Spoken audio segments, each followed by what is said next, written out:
Hello, welcome back to our channel. Today I'll show you how to delete a lightbox, also known as a pop-up, from your Wix website.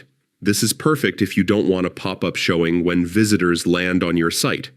First, log into your Wix account and open your website in the editor. On the left-hand side, click on Add Apps, then select Manage Apps. Scroll down until you see the section called Lightbox. This is where all of your pop-ups are stored. Find the lightbox you want to remove. Hover over it, then click the three dots icon next to it. From the options, select Delete. A confirmation pop-up will appear.